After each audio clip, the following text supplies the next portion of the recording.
High-stakes terror, a casino robbery gone horribly wrong. Part 1, the casino that never sleeps. You know, I've always loved casinos. The lights, the sounds, the energy. It's addictive. Not in a bad way, though. I don't have a gambling problem or anything. I just like the vibe. So when my buddy Mike suggested we hit up this new casino that opened a couple of towns over, I was all in. It was late, maybe around 10 p.m. when we got there. The place was buzzing. The slots were dinging, the roulette wheel was spinning, and the dealers were calling out bets at the blackjack tables. It was the kind of atmosphere that made you feel alive. I remember thinking it was a little weird how many security guards were around. Like there were more than usual. Big guys, too. But hey, casinos are paranoid about theft, right? I didn't think much of it. Mike and I started with some blackjack. Lady Luck wasn't exactly on my side, but I was having a good time. Then, around midnight, I decided to grab a drink and take a breather. That's when I noticed them. Two guys standing near the back exit, dressed in plain clothes. But they didn't look like they were there to gamble. They weren't watching the tables or chatting with anyone. They were just watching. I brushed it off. Probably just other patrons, right? But something about the way they were standing, so still, gave me this uneasy feeling. Part 2. The lockdown. Around 1 a.m., things started getting weird. The loudspeaker crackled, and this calm but firm voice came on saying, "Attention, the casino is experiencing a minor security issue. For your safety, please remain inside until further notice." The room got quiet. People were looking around, confused. Security issue? What did that mean? I looked over at Mike and he shrugged. "Probably some drunk guy causing trouble," he said. But then I noticed the staff. They weren't just confused. They looked scared. A couple of the dealers exchanged nervous glances, and one of the waitresses practically ran to the back. That's when the lights dimmed. Not completely, but enough to make everything feel wrong. A group of security guards walked quickly toward the back exit where I'd seen those two guys earlier. They were talking into their radios, their hands hovering near their belts. My gut told me something was really, really wrong. Part 3. The robbers make their move. Not even 5 minutes later, it happened. The doors slammed open, and those two guys I'd seen earlier stormed in, now wearing ski masks and holding guns. "Everyone down!" one of them shouted.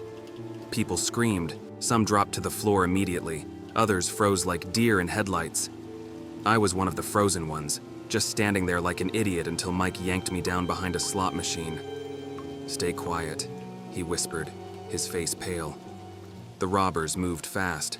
One of them headed straight for the cashier's cage, while the other stayed near the middle of the floor, waving his gun around and barking orders. "Don't look at me! Eyes on the ground!" he shouted. I could feel my heart pounding in my chest. This wasn't just some petty theft. These guys were serious. And the worst part? They seemed way too calm, like they'd done this before.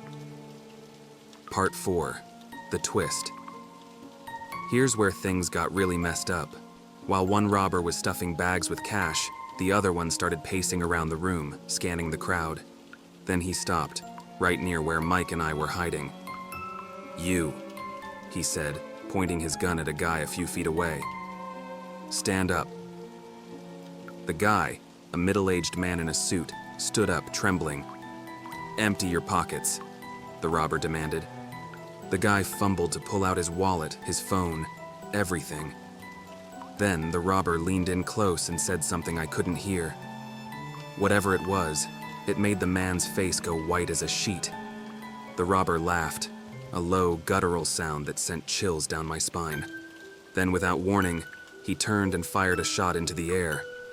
The sound was deafening. "Everyone stays quiet, or next time, it's not a warning," he growled. Part 5. The escape.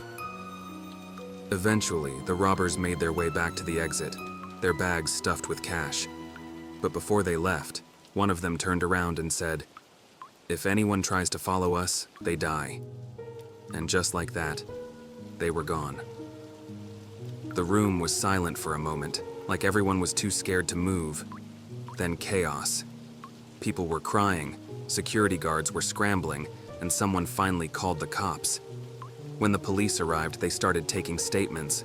But here's the thing, they didn't seem surprised. One of the officers muttered something about how this wasn't the first time something like this had happened at that casino. Mike and I left as soon as we could. On the drive home, I couldn't stop thinking about that guy in the suit. What had the robber said to him? I haven't been to a casino since.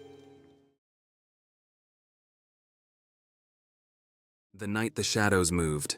My terrifying encounter with a silent intruder. Part 1. The night. It all started. You know that feeling when you're sure something's wrong, but you can't put your finger on it? That was me a couple of weeks ago. I live in a quiet neighborhood, the kind where kids play outside until sunset, and people nod hello when passing each other on the street. That night, though, the street felt different. It wasn't just quiet. It was unnaturally still. No dogs barking, no distant hum of conversation. Just the faint rustle of leaves in the cold breeze. I'd had a long day at work, the kind that leaves you too drained to care about anything but collapsing into bed. As I parked my car in the driveway, I noticed the air felt heavier, like the night itself was holding its breath. I shrugged it off, grabbed my bag, and headed for the front door. That's when I saw it, a shoe print. Right there on the step, smeared slightly as if whoever left it had shifted their weight quickly. My breath caught. I never wear shoes inside the house, and I hadn't had guests over in weeks. My first thought was that it was an old mark, something I'd never noticed before. But a nagging part of me whispered that it wasn't. Brushing off the unease, I unlocked the door and stepped inside. As the door clicked shut behind me, I froze. The air in my house felt wrong. It wasn't just cold, it was the kind of chill that settles deep into your bones. The kind that tells you you're not alone. I called out, "Hello." My voice sounded smaller than I intended, almost swallowed by the silence. Nothing. Clutching my keys, I did a quick walkthrough of the house. Every room was exactly as I'd left it. Nothing out of place. No sign of forced entry. I convinced myself I was being paranoid and tried to shake it off. But that night, as I lay in bed, I couldn't ignore the feeling that someone, or something, had been there. Part 2. The intruder returns. The next morning, something stopped me dead in my tracks. My back door was unlocked. I stared at it for what felt like an eternity. I knew I had locked it. I always do. My mom drilled that into me as a kid. Check and double check before going to bed. My hands trembled as I turned the lock again, my mind racing. Maybe I just forgot, I muttered to myself, trying to dismiss the pit growing in my stomach. But later that day, something else caught my attention. My kitchen chair was out of place. It wasn't a big shift, just slightly pulled back from the table, but enough to make my heart race. I hadn't touched that chair in days. The air around me felt heavy again, pressing in from all sides. Grabbing the largest kitchen knife I could find, I scoured every corner of the house. Closets, under the bed, even behind the shower curtain. Nothing. There was no sign of anyone. Still, I couldn't shake the feeling that I was being watched. That night, I woke up to a sound. A soft, deliberate creak, like someone stepping on an old floorboard. My bedroom door, which I always keep shut, was slightly ajar, and in the narrow sliver of hallway visible through the gap, I could see a shadow that moved. Part 3. The game of cat and mouse. The next day I called the police. 2 officers came by, listened to my story, and did a brief inspection of the house. No signs of forced entry, they said. Maybe I'd left the door unlocked or misplaced my wallet. Their words were polite, but their tone was skeptical. "I know what I saw," I insisted, my voice shaky but firm. They promised to increase patrols in the area and left, but their reassurance did little to calm my nerves. That night, I took matters into my own hands. I set up my phone as a makeshift security camera, propping it up in the living room to record. I also kept a baseball bat by my bed. I wasn't going to be caught off guard again.